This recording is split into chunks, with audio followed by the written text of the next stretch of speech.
Okay, so we're looking now at the middle of the poem, and there's a really dramatic transition in this really dynamic central stanza in the poem.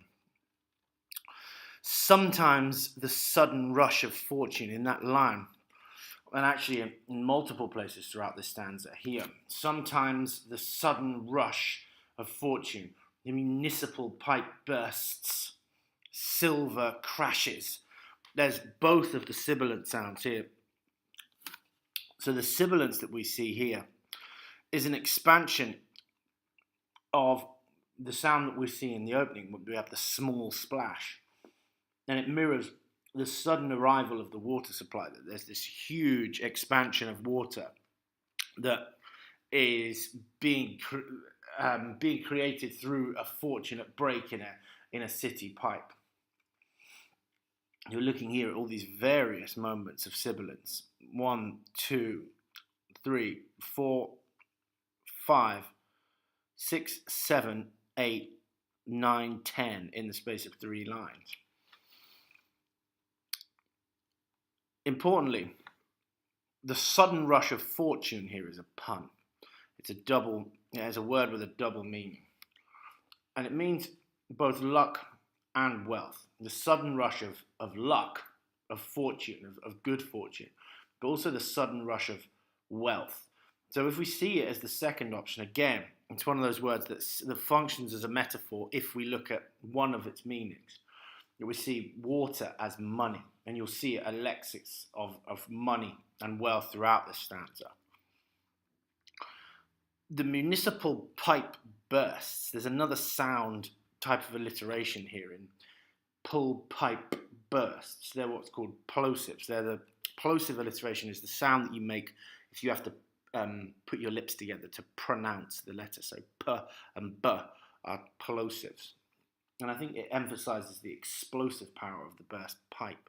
So we have the sound of the water rushing, and then the pipe bursts in order to give us, again, the sound of its explosion. Importantly, the word municipal here, so the lexis that we're looking at here. The word municipal means that it is owned by the city. It's owned by the authorities and the government, and that these people clearly are not part of that, because the water is only being given to these people because of an accident, a bursting in the municipal pipe.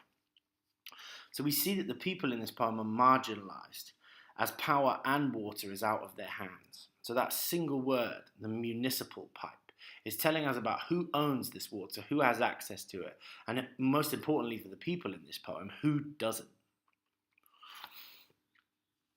In the next line, silver crashes to the ground.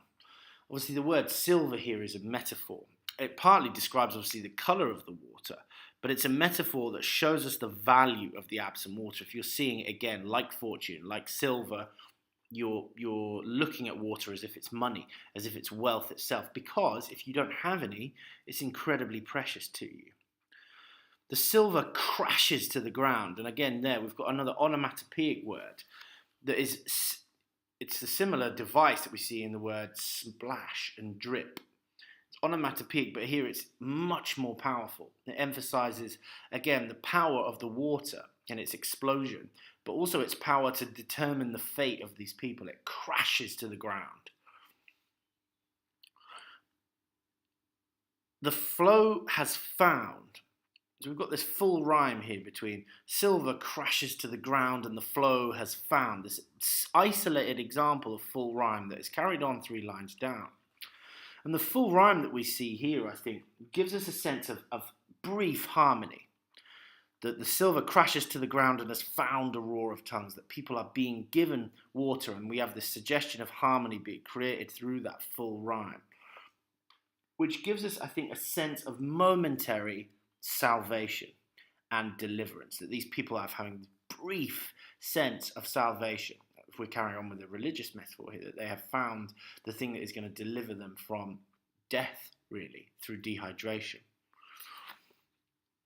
We see again the alliteration in the flow has found, which I think connects the 2 words together, because it's the flow of water that has found the people. And so it's personified. Flow itself is personified. and it illustrates the way that the experience is not in the control of the visitors. It's not them that find the water, it's the flow of water that has found their roar of tongues. And now this is a really powerful image, I think, of thirsty people. They're so thirsty, they're roaring like lions. And it's their tongues because they're so dehydrated. And they're faceless also. In this blending of the senses, a roar of tongues, we have tactile and taste from the tongue being mixed with sound through the roar. And I think the mixture of senses there, the roaring sound, and then the taste of the tongues and the tactile sensation of touching that comes from this is what we call synesthesia, synesthesia. That synesthesia is when you blend the senses in a figurative way in poetic language. So we have a roar that we hear through the taste of the tongue. And that, I think, suggests perhaps a loss of control. Usually when the senses are mixed, it's about the mind unraveling. So a possible madness that may be created through thirst and dehydration. But also a suggestion there of sort of possibly ecstatic joy. They're roaring in pleasure. You know, the roar of the crowd when a team scores a goal is an expression of their pleasure. So there's a mixture there between pain and joy.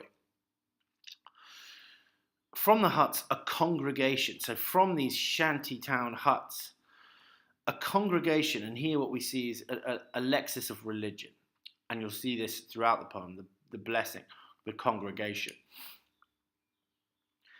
And it builds into this extended metaphor of a ceremony, that this water explosion is actually a religious blessing because it is something looking out for and protecting the people that are finding it. Every man, woman, child for streets around, I think here, importantly in this line, it builds on this image of the congregation. We have this huge expansive crowd being described here. Through the lack of commas, there's actually a lack of of our normal punctuation expectations here. We would normally expect punctuation to be here and there, and then the word and. Every man, woman, and child for streets around. But that's not what we've got. And I think the lack of commas emphasizes perhaps the sort of frantic nature of their experience, that they're panicking about this water. And every single person is running to the source with anything that they can get their hands on in order to get hold of this precious commodity. And that's where we see this enjambment importantly here. Every man, woman, and child for streets around butts in with pots, brass, copper, aluminium, plastic buckets, frantic hands, and naked children. It runs across two stanzas. We have sentences that don't end on the edge of the lines. They run on over one another. And we see this actually throughout this entire stanza. The sudden rush of forging the municipal pipe bursts, silver crashes to the ground, and the flow has found a roar of tongues. There's a huge amount of enjambment. It's most distinctive in these two lines. Every man, woman, and child for streets around butts in. And then here, the municipal pipe silver crashes to the ground, and the flow has found the roar of tongues. Those places increase the pace. Usually enjambment is about increasing the pace in a poem.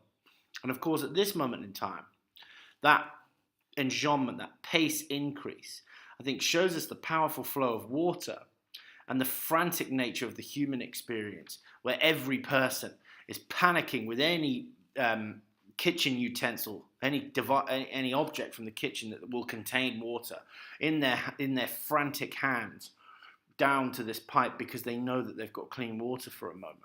And so what we then see here is a reason for what we call this listing: pots, brass, copper, aluminium, plastic buckets, frantic hands. The listing, I think, again shows what we would call a loss of control over the experience and the desperate urgency, the dire need that these people have to get water, the desperate need for water itself. In that section, then, what our central focus is on this huge sense of dynamic urgency, this massive sense of dynamic power.